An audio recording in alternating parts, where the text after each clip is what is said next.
Okay. Draco is here to present an idea, and then I'm going to give a response.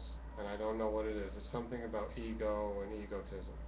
Yeah, I enjoy playing chess for recreation, but there are some people who do like to move to professional levels, and one of these people is Mr. A. And today's topic is egotism, mostly with YouTubians, and I believe it's time to progress to another level. And one idea of doing this is try to make alliances.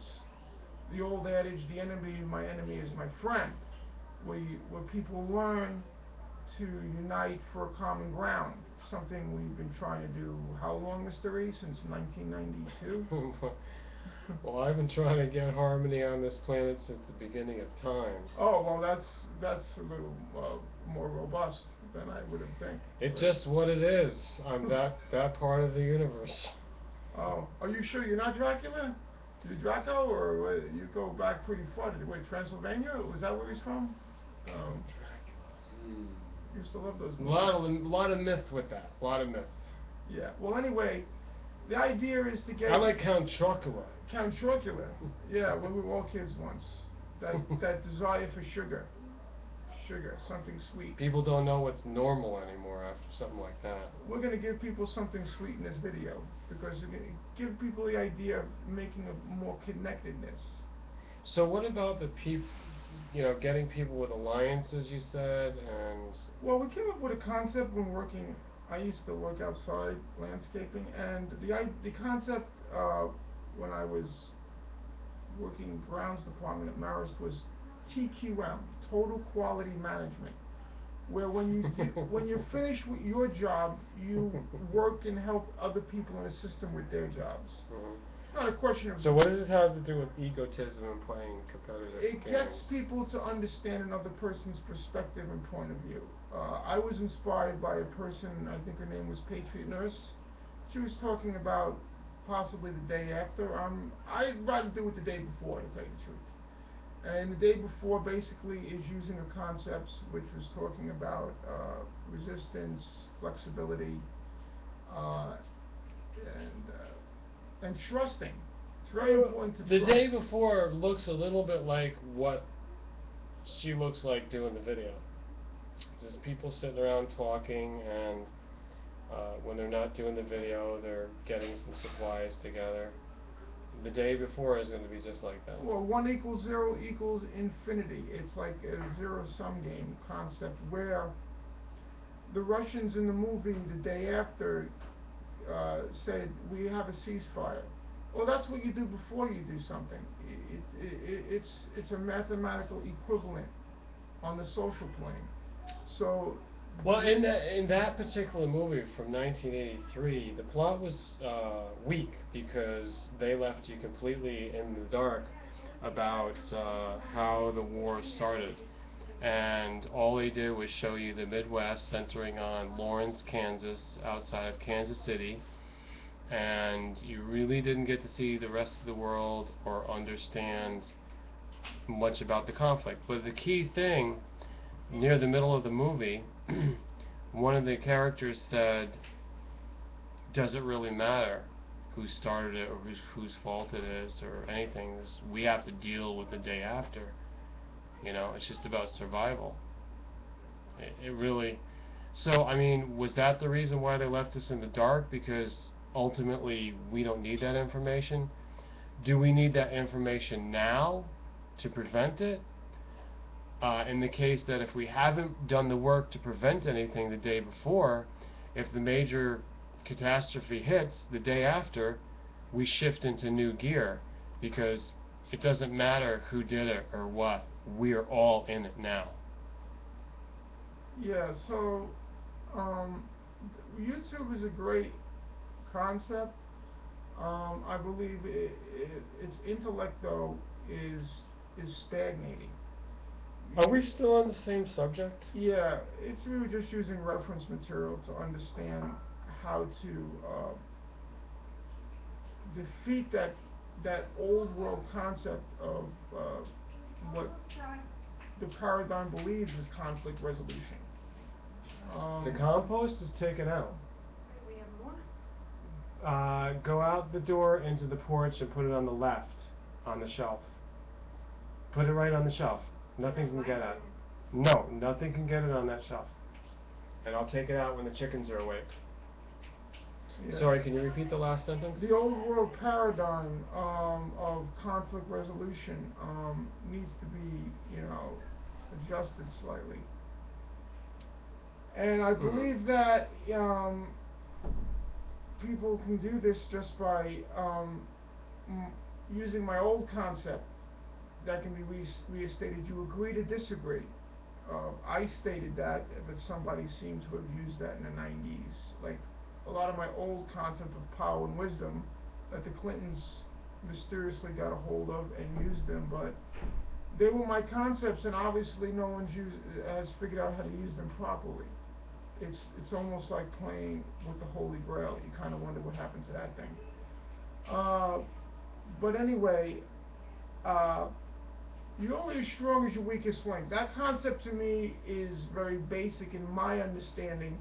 You can get something from everyone. The steering wheel does still need the smaller components of the car, or the larger components, on how to understand something. Do you need the guy who carries the ammo?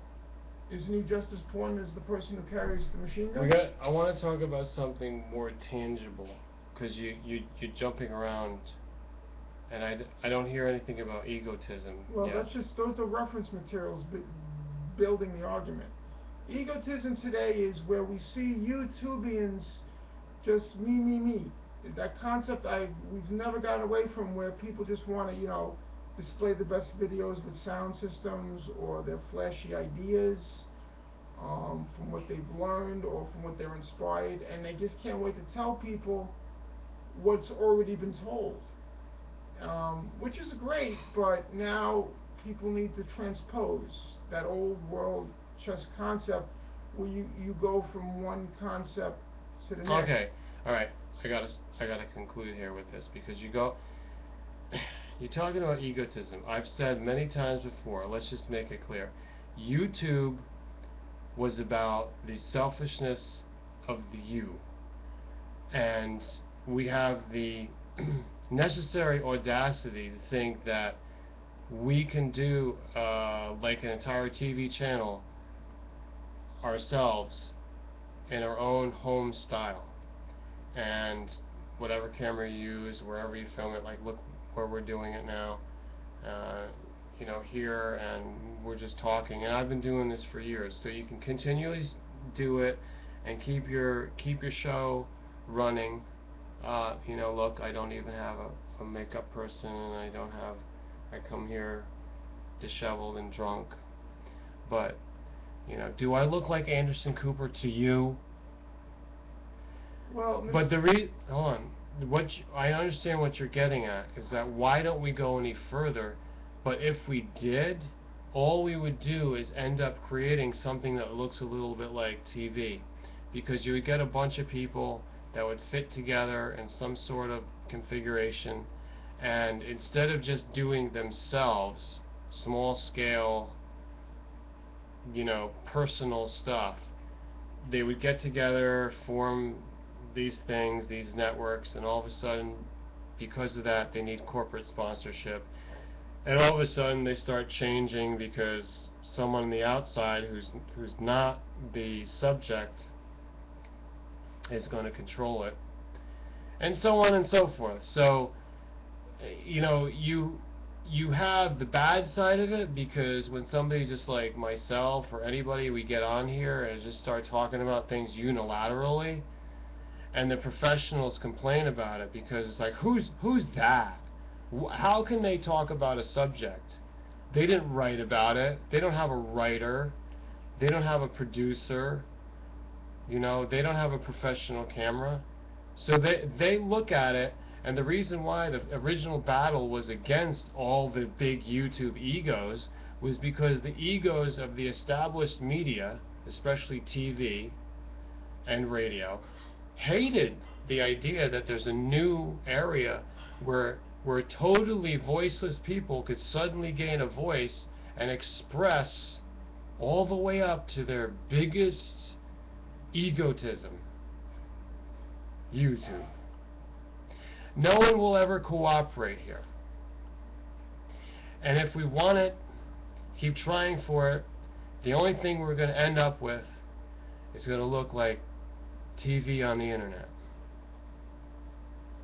But the thing is, people can have a better idea of now what it is they're looking at.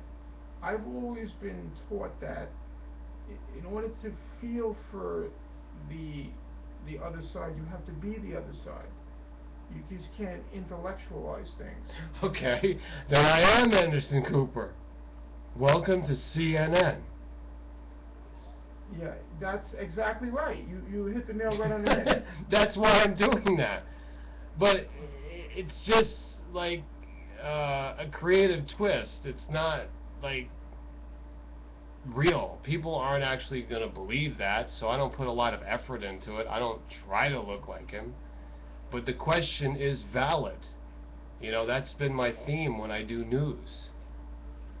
Yeah, well, you're going to have corporate trouble where they think you're trying to break into the network scheme. But we've got so many channels.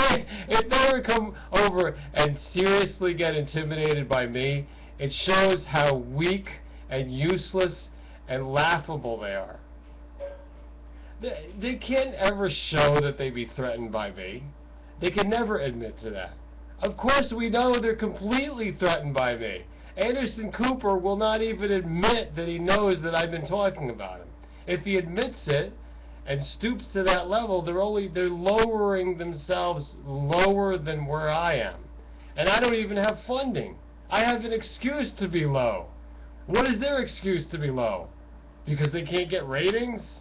They can't get viewers? What is it? What is it?